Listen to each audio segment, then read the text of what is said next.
Uma alegria muito grande estarmos em adoração ao nosso Deus. Sabe como é que funciona isso? É o seguinte, adorar a Deus significa não só cantar.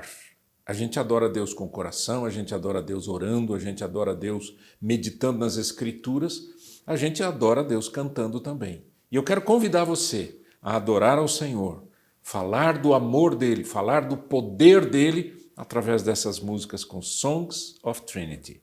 Vamos lá.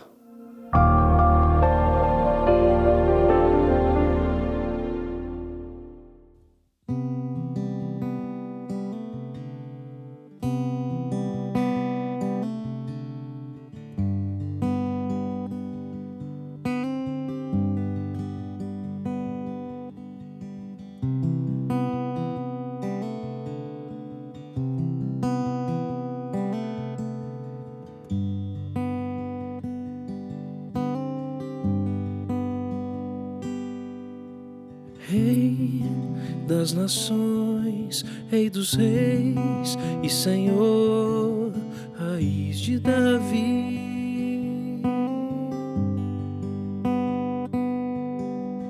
Todo poderoso, Deus conosco, é o Verbo, o justo juiz.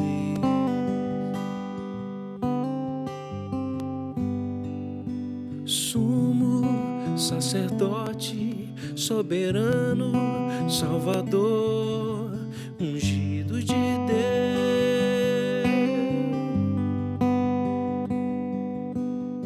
Consolador, o mediador que nos leva ao Pai. Ele é a imagem do Deus invisível, o primogênito de toda a criação.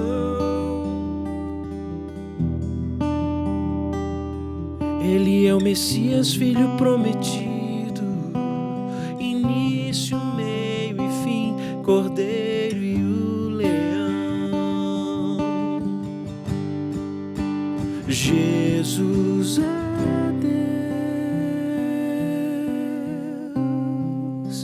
Jesus é Deus,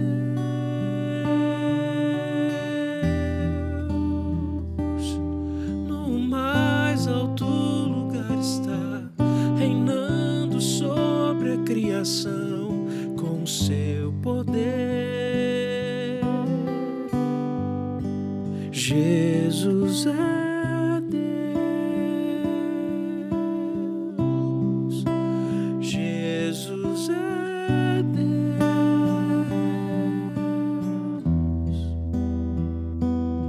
e todos hão de contemplar, sua glória resplandecerá. Jesus é Deus,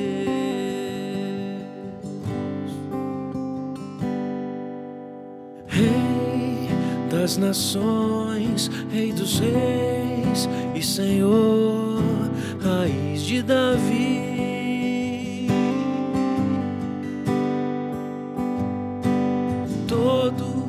Poderoso, Deus conosco, é o Verbo, o justo juiz.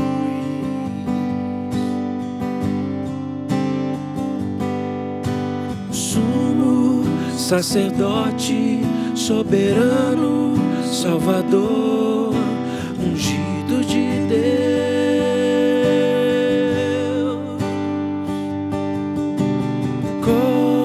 Consolador, o mediador que nos leva ao Pai. Ele é a imagem do Deus invisível, o primogênito de toda a criação.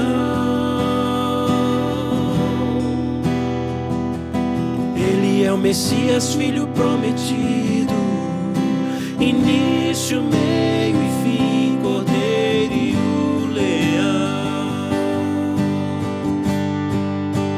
Jesus é Deus, Jesus é Deus.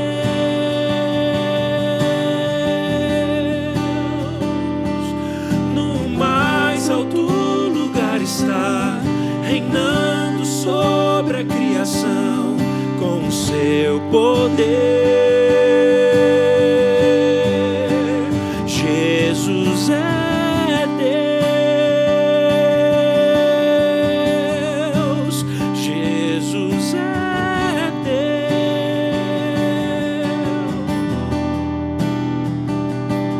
e todos hão de contemplar sua glória resplandecerá. Jesus é Deus,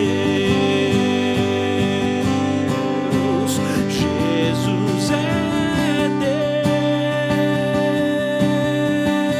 Deus, Jesus é Deus.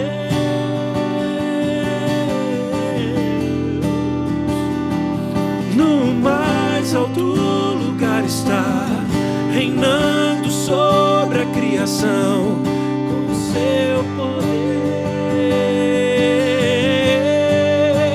Jesus é Deus, Jesus é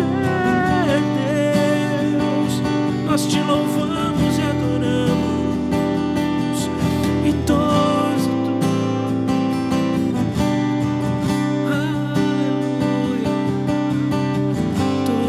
adorem, todos adorem.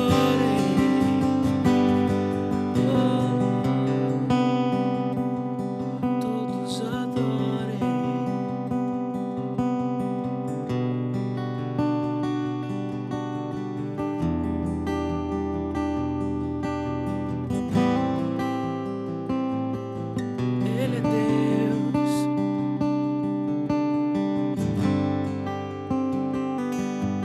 Ele é Deus. Ele reina sobre todos, Ele reina sobre todos, Ele reina sobre todos, sobre todos nós,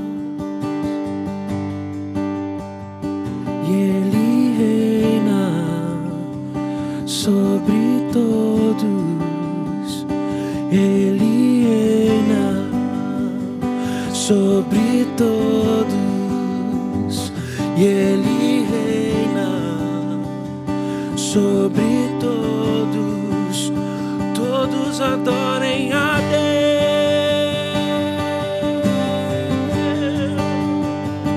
Ele reina sobre todos, e Ele reina sobre todos, e Ele reina sobre todos. Todos o adorem, nós adoramos, nós adoramos, nós o adoramos, nós o adoramos. A Ele o nosso louvor,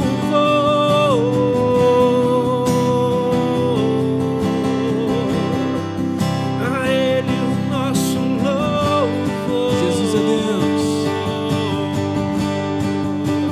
Jesus é Deus,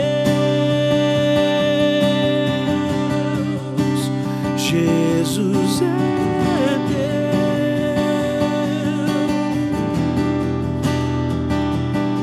No mais alto lugar está, reinando sobre a criação com o seu poder. Jesus é Deus, Jesus é Deus,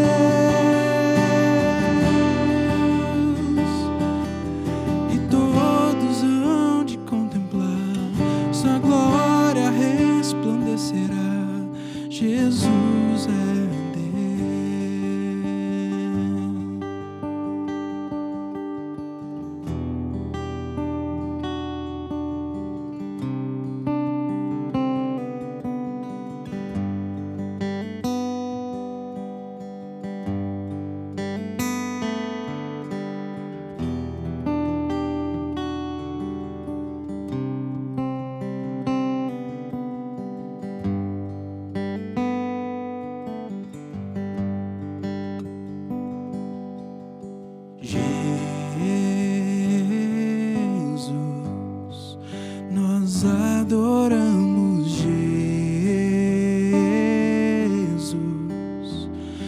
aquele que é Rei, a Ele seja a glória.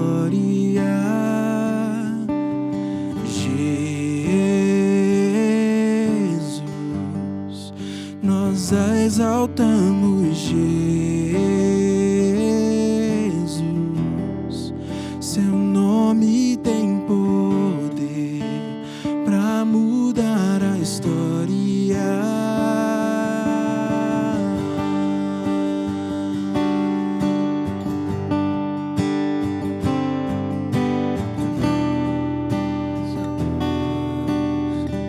Nós bendizemos o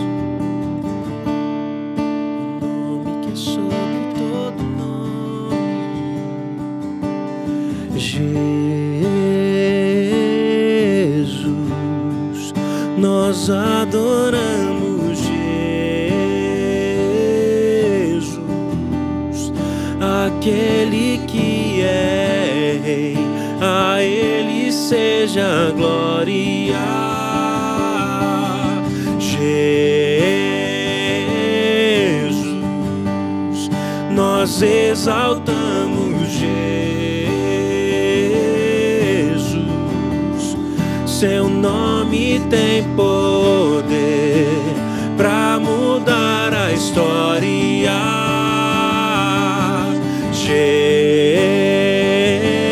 Jesus, nós adoramos, Jesus,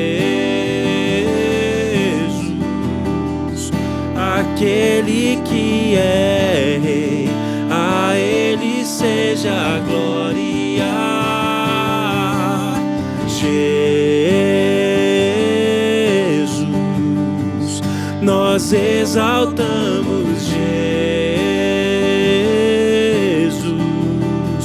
seu nome tem poder pra mudar a história.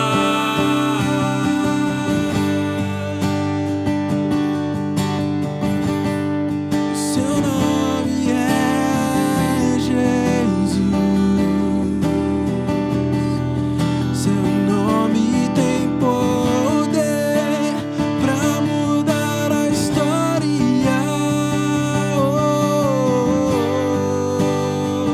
Jesus, nome sobre todos é o teu, Jesus. Seu nome tem poder pra mudar a história. Jesus, nós adoramos, Jesus, aquele que é Rei, a Ele seja a glória.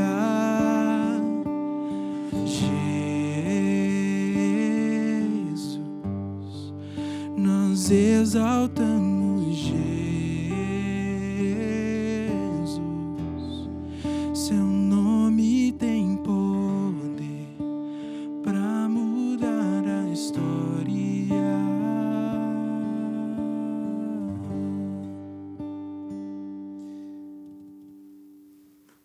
A palavra de Deus é maravilhosa e nós estamos estudando o livro de Romanos.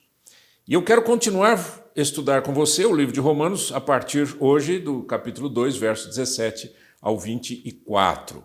Lembre sempre de uma coisa, quando você estuda a Bíblia, você tem que estudar com calma, estudar com muita dedicação. O livro de Romanos é assim, é um livro denso, é um livro que exige que a gente conheça a doutrina cristã, o que está por detrás, não só dentro do livro de Romanos, mas em toda a Bíblia, né? Aliás, essa é uma regra da chamada hermenêutica bíblica. A Bíblia explica a Bíblia. Você tem que sempre fazer as comparações, não é, com os versos, com os textos e assim por diante. Hoje o tema da nossa mensagem é a vida que acompanha o ensinamento. Você vai entender por quê daqui a pouco. Vamos fazer a leitura, Romanos capítulo 2, a partir do verso 17. Ora, você leva o nome de judeu, apoia-se na lei e orgulha-se de Deus. Você conhece a vontade de Deus e aprova o que é superior, porque é instruído pela lei. Você está convencido de que é guia de cegos, luz para os que estão em trevas, instrutor de insensatos, mestre de crianças, porque tem na lei a expressão do conhecimento e da verdade. E então, você que ensina os outros não ensina a si mesmo? Você que prega contra o furto, furta? Você que diz que não se deve adulterar, adultera? Você que detesta ídolos, rouba-lhes os templos? Você que se orgulha da lei, desonra a Deus, desobedecendo a lei? Pois como está escrito, o nome de Deus é blasfemado entre os gentios por causa de vocês. Vamos orar. Pai, essa é a tua palavra. E o que nós queremos em nome do Senhor Jesus Cristo é compreendê-la, é meditar nela e praticá-la para a glória do teu nome, em nome de Jesus. Amém e amém. No livro de Romanos, nós temos essa característica interessante do apóstolo Paulo, que ele está escrevendo para pessoas que moram em Roma, não necessariamente pessoas que não sejam judeus ou sejam apenas pagãos ou sejam apenas judeus, mas ele está escrevendo para um público, não é? Que é um público heterogêneo. Mas havia ali um grupo de judeus e um grupo de judeus convertido. Esse grupo precisava compreender algumas coisas, né? E precisava entender um pouco mais a respeito da doutrina cristã. Por quê? O que acontece com todos nós? O que acontece conosco? A gente sempre vai buscar referências no nosso coração do nosso passado, das nossas tradições, das tradições cristãs, do que aprendemos, né, com os nossos pais e assim por diante, para vivermos essa vida. O problema aqui é que quando fazemos esta busca de tradições que temos, ou vamos chamar de tradições religiosas, nós podemos criar aqui problemas graves para a nossa fé. Por quê? Porque podemos trazer para a nossa vida aquilo que não é aceitável aos olhos de Deus. Esse é o problema com as tradições, né? Tradições são importantes porque balizam, dão força para a gente saber por onde que a gente está andando. Mas algumas tradições podem estar absolutamente equivocadas. E assim também acontecia com os judeus, não é? E principalmente aqueles que estavam se entregando a Cristo. Quando eles se entregavam a Cristo, a grande pergunta era o seguinte: o que eu faço com o que eu aprendi? O que eu faço com as tradições? O que eu faço com a lei?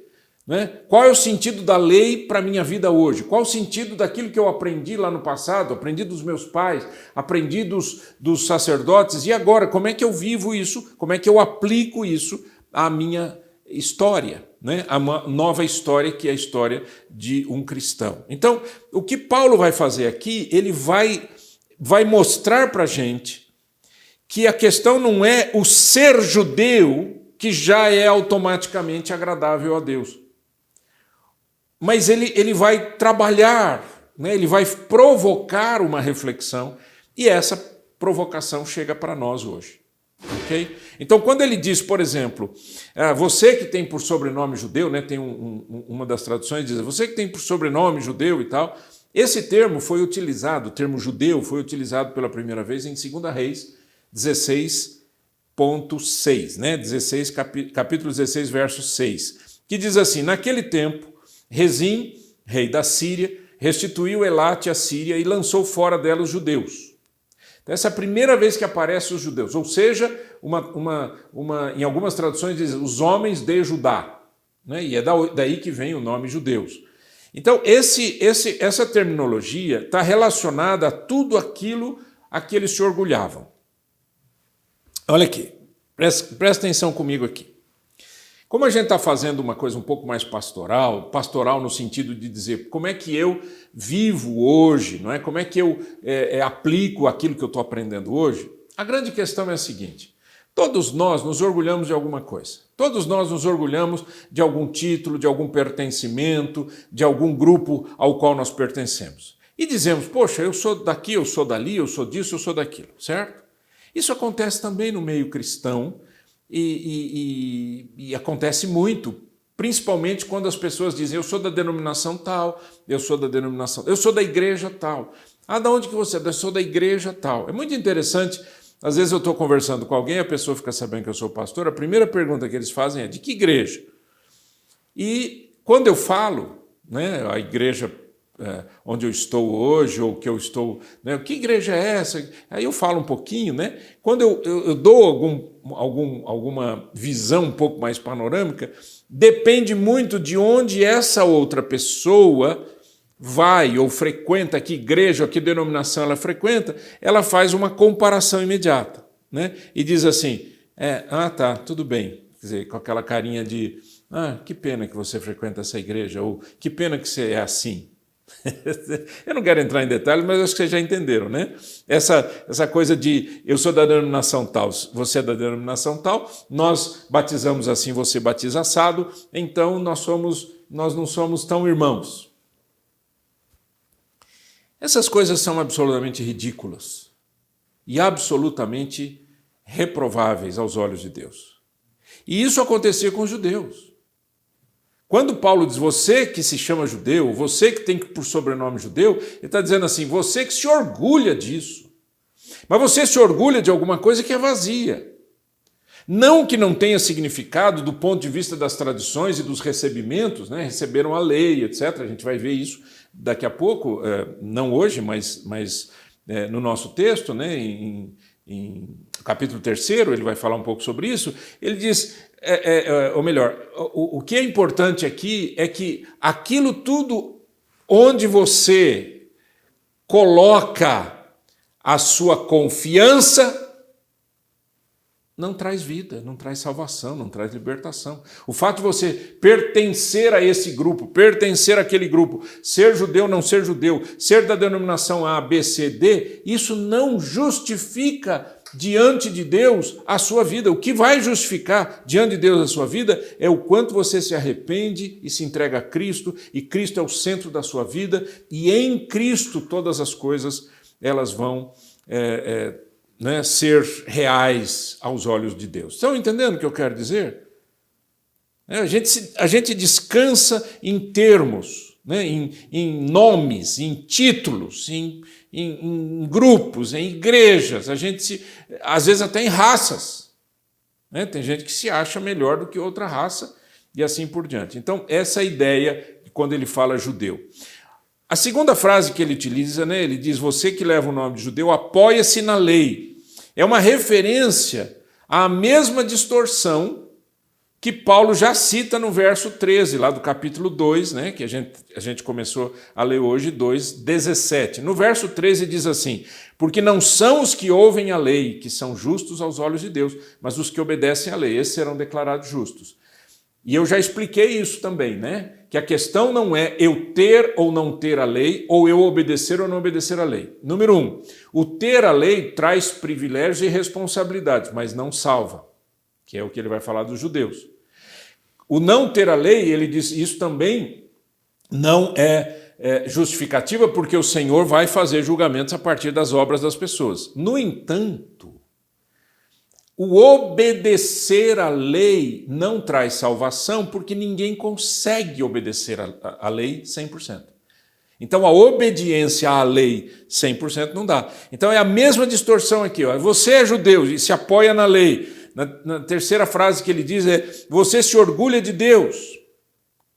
Né? Gloriar-se em Deus era, por si mesmo, o resumo da verdadeira adoração. Isaías capítulo 45, 25 diz assim, mas no Senhor será justificada toda a descendência de Israel, e nele se gloriará. Eu pertenço a Deus, eu me glorio em Deus, eu me alegro em Deus, eu me rejubilo em Deus. Então, o que Paulo está dizendo é, você que é judeu, você que se apoia na lei, você se orgulha de Deus, é nesse sentido, é a mesma conexão aqui. É óbvio que a gente tem que fazer um entendimento muito claro, é o que isso significa de verdade. Não é? Eu tenho aqui uma frase, mas eu quero continuar, depois eu volto nessa frase, que eu acho que ela é muito incrível, muito interessante, de John Murray, quando ele fala no comentário sobre Romanos dele. Mas vamos em Romanos capítulo 3, verso 1 e 2, diz assim, Que vantagem há então em ser judeu? Ou que utilidade há na circuncisão? Muita é a resposta, em todos os sentidos, principalmente porque aos judeus foram confiadas as palavras de Deus. Então ele diz, há um privilégio em ser judeu? Sim, há um privilégio. Mas entenda uma coisa, não é o ter a lei que te transforma em uma pessoa agradável a Deus. Não é saber que a lei existe que me faz uma pessoa agradável a Deus, mas é viver a vontade de Deus através de Cristo. Porque ele está aqui montando um argumento, gente. A gente está lendo um texto pequeno, mas ele está montando o argumento. Ele está entrando, né? Esse capítulo 3, 1 e 2 agora que a gente leu, ele está montando esse argumento para ele chegar e dizer, olha, sabe de uma coisa, pessoal? Mas nem judeu nem pagão se resolvem diante de Deus sozinhos, precisam de Cristo. E aí ele entra todo com a justificação pela fé em Cristo Jesus. Mas a ideia é que no verso 18, né, do capítulo 2 que nós estamos lendo, ele diz, você conhece a vontade de Deus, aprova o que é superior, porque é instruído pela lei. Né? Aprova o que é superior nesse sentido de saber discernir as coisas. E porque é instruído pela lei, porque é aquilo que eles aprenderam dos seus pais, aprenderam dos sacerdotes, aprenderam dos levitas. Por exemplo, em Neemias, capítulo 8, versos 7 e 8, diz assim, os levitas, e aí eu pulo um pouquinho, diz, leram o livro da lei de Deus, interpretando-o e explicando-o, a fim de que o povo entendesse o que estava sendo lido. Então, havia todo um ensinamento e explicações. Aquilo que eles aprenderam, é isso que Paulo está dizendo, ó, vocês foram instruídos pela lei. Bom, gente, parece que eu estou enrolando, mas eu quero mostrar para você o seguinte. O que Paulo está falando até agora são privilégios relativos a Deus. Ele está dizendo, você é judeu, você conhece apoia-se na lei, você se orgulha de Deus, você conhece a vontade de Deus, você aprova o que é superior porque você é instruído pela lei. Né? E aí ele vai passar dos privilégios, que são tudo isso que a gente falou são privilégios, não justifica perante Deus, do ponto de vista de dizer você já é salvo por conta disso. Mas são privilégios. Então ele sai dos privilégios para as prerrogativas exercidas em relação ao próximo. E olha só o que ele diz. Verso 19.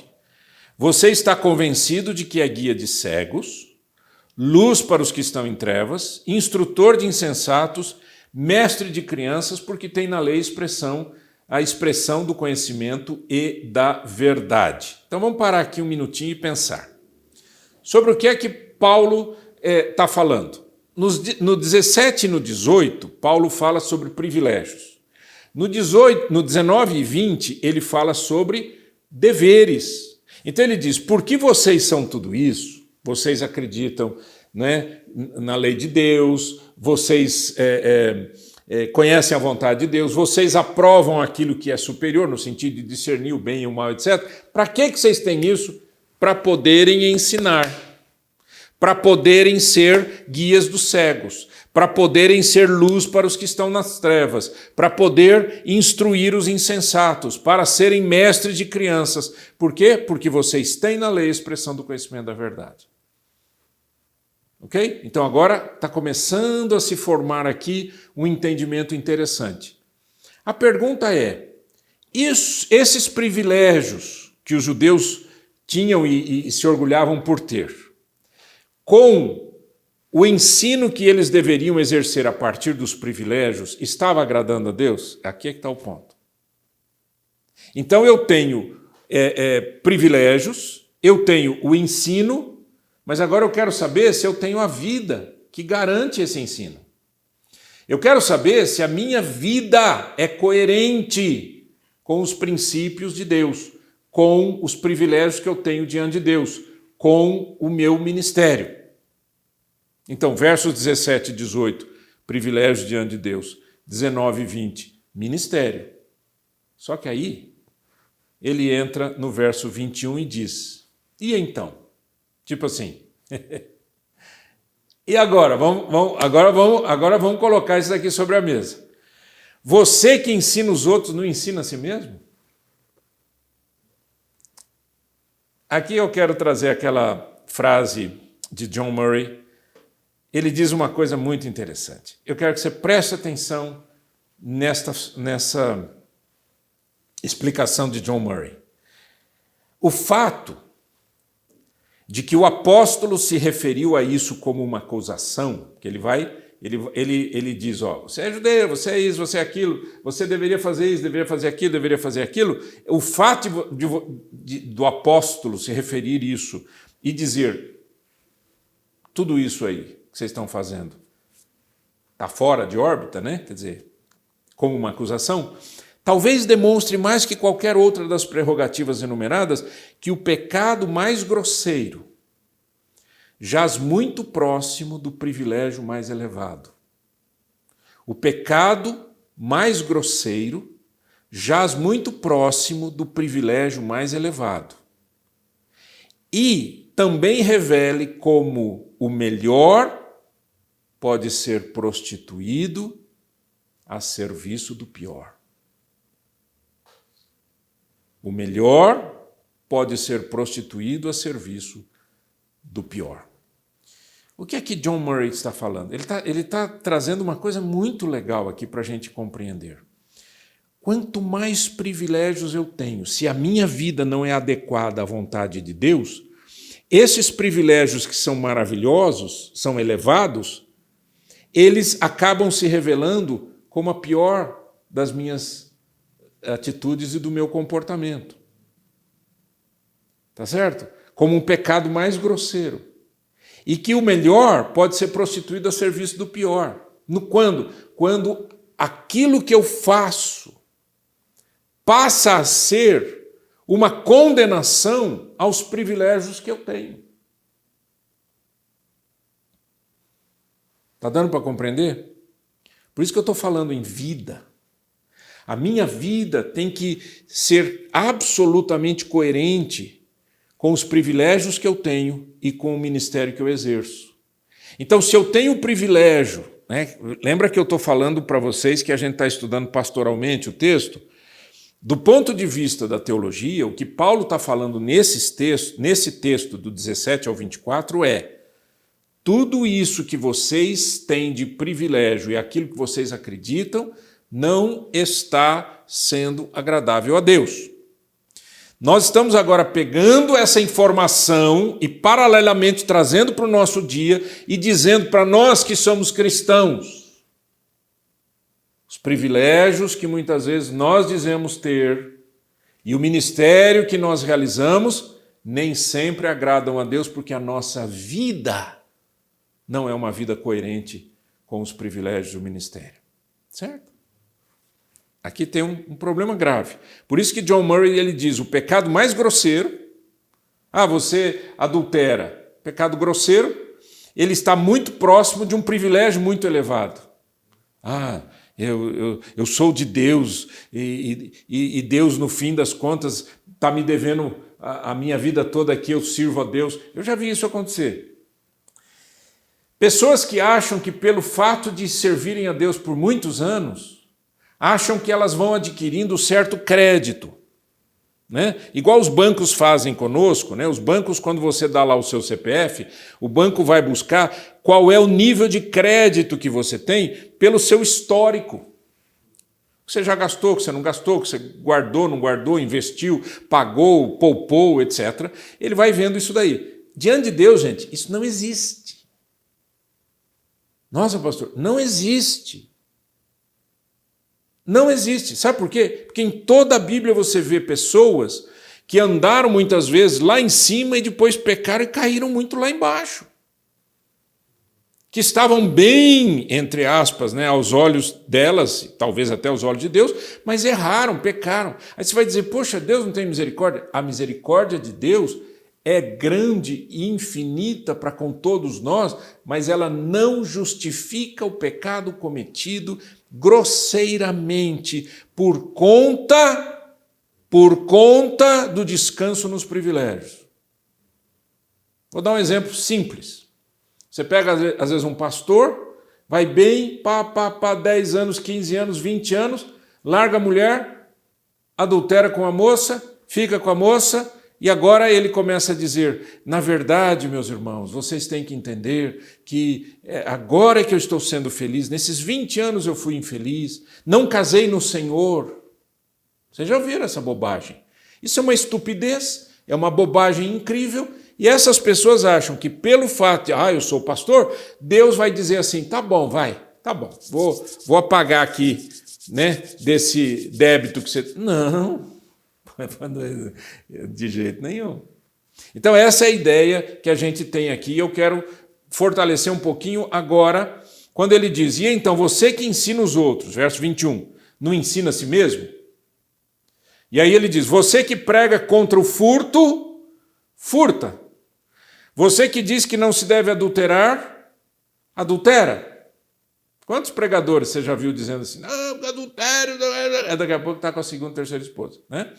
Você que detesta ídolos, os judeus, eles não podiam passar na frente de uma idolatria, um templo, imagina, de jeito nenhum. Só que aí ele diz, você rouba o templo deles, diz, então para pegar um dinheirinho, quem sabe não tem problema, deixa os ídolos de lado, fecha o olho, só para pegar o que eu estou precisando. Você que se orgulha da lei, desonra a Deus, desobedecendo a lei? Então, onde é que está o ponto aqui, queridos? O ponto está muito claro, o ponto é, não adianta aquilo que você diz que é, aquilo que você diz que acredita, aquilo que você diz que faz. O que adianta é que diante de Deus, Deus te julga pelas obras que você pratica. Ou seja, a sua vida tem que ser coerente com os seus privilégios e o seu ministério. Está claro assim? Está dando para entender? Está dando para compreender? Um pouco mais para frente, a mensagem seguinte que nós vamos trazer, ele vai falar sobre a circuncisão. Então, dizer, não, mas eu sou circuncidado e tal. E aí ele vai trabalhar isso também. Então, lembra disso. O que é que agrada a Deus? O que agrada a Deus é que as coisas precisam ser de acordo com a vontade de Deus e não de acordo com aquilo que eu acho que agrada a Deus. Está claro isso? Não. Então, só para terminar, o verso 24 diz assim, pois como está escrito, o nome de Deus é blasfemado entre os gentios por causa de vocês. Paulo começa dizendo, você que é judeu, você isso, você isso, você isso, você que deve ser isso, né? Instrutor disso, daquilo, você está errando. Sabe o que você está fazendo, judeu? Você está blasfemando o nome de Deus entre os pagãos, por causa de vocês, e não porque os pagãos estão fazendo coisa errada, mas porque vocês que dizem que são, não são. Vocês que dizem que devem fazer uma coisa, fazem outra. Vocês são incoerentes, vocês não vivem aquilo que pregam. Esse texto foi tirado, pelo menos os estudiosos dizem que tem 2 versos na Bíblia, no Antigo Testamento, que dão suporte para essa palavra. Isaías 52, verso 5. E agora o que eu tenho aqui? Pergunta o Senhor, pois o meu povo foi levado por nada, e aqueles que o dominam zombam, diz o Senhor. E o 36, 22 de Ezequiel diz assim, por isso diga à nação de Israel, assim diz o soberano, o Senhor, não é por sua causa, ó nação de Israel, que farei essas coisas, mas por causa do meu santo nome, que vocês profanaram entre as nações por onde foram. Pense comigo uma coisa. Se eu ando com Deus e digo, eu sou cristão, eu amo a Bíblia, eu sigo a palavra de Deus, o que eu preciso fazer? Eu preciso viver aquilo que eu prego. Eu preciso andar de acordo com aquilo que eu acredito. E as pessoas precisam ver na minha vida exatamente aquilo que eu declaro, a minha fé em Cristo. Voltando lá em Tiago, né? Vocês lembram? Mostra-me a tua fé pelas obras, não, mostra-me as suas obras pela tua fé e eu te mostrarei a minha fé pelas minhas obras. A ideia é, essas 2 coisas devem andar juntamente. Vamos orar? Vamos pedir que o Senhor nos ajude Na verdade, queridos, isso daqui é o grande conceito da integridade. Eu ouço muito falar sobre integridade. As pessoas falam muito para mim sobre integridade. Eu trabalho com pessoas, não é? Eu trabalho com mentoria, com coaching, etc. E as pessoas, eu pergunto, quais são valores que você acredita? E um dos valores que as pessoas mais listam é integridade. Integridade. O que é integridade? Você sabe o que é integridade? Pense em 2 círculos. Imagina aqui, ó, tem um círculo aqui, outro círculo aqui. Esse primeiro círculo são os meus valores. Esse segundo círculo é o meu comportamento. Quando os meus valores e o meu comportamento, eles estão absolutamente alinhados, isso é integridade. Serve para Cristo, não é? Aquilo que eu acredito e aquilo que eu vivo são exatamente a mesma coisa. Vamos orar. Pai, em nome de Jesus Cristo, que o teu santo e eterno nome jamais seja envergonhado pelas nossas vidas. Que nós não tragamos nenhum tipo de vergonha para o Evangelho, por conta de muitas vezes fazermos declarações que não têm nada a ver com a nossa própria vida, ou vivermos contrariamente àquilo que nós ensinamos para os outros. Que a nossa vida de privilégios diante de Deus, o nosso ministério e aquilo que a gente vive dentro de casa seja exatamente a mesma coisa. Em nome de Jesus.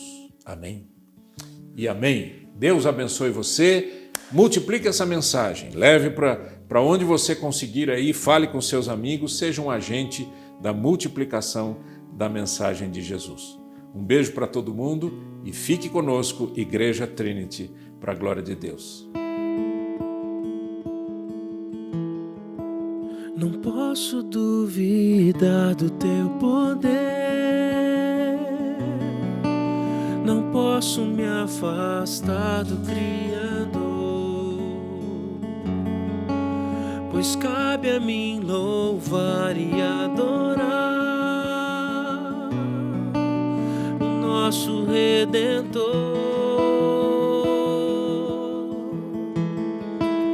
Aumenta a minha fé, Senhor Jesus, e o impossível vai acontecer. Revela teus caminhos, ó Senhor, pois eu confio em ti.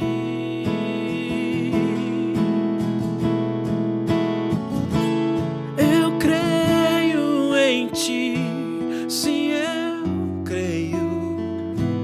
Eu creio em ti, sim, eu creio. Eu creio em ti.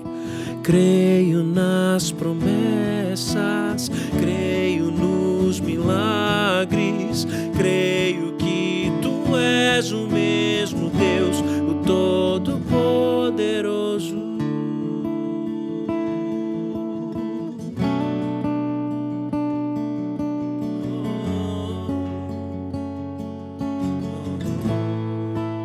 Não posso duvidar do teu poder.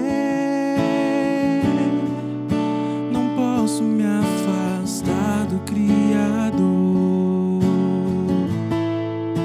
pois cabe a mim louvar e adorar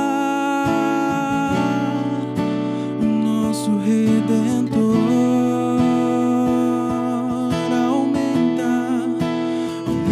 Aumenta a minha fé, Senhor Jesus, e o impossível vai acontecer. Revela teus caminhos, ó Senhor, pois eu confio em ti. Eu creio em ti, sim, eu creio. Eu creio em ti, sim, eu creio. Eu creio em ti. Creio nas promessas, creio nos milagres, creio que tu és o mesmo Deus, o Todo-Poderoso. Creio nas promessas, creio nos milagres, creio que tu és o mesmo Deus,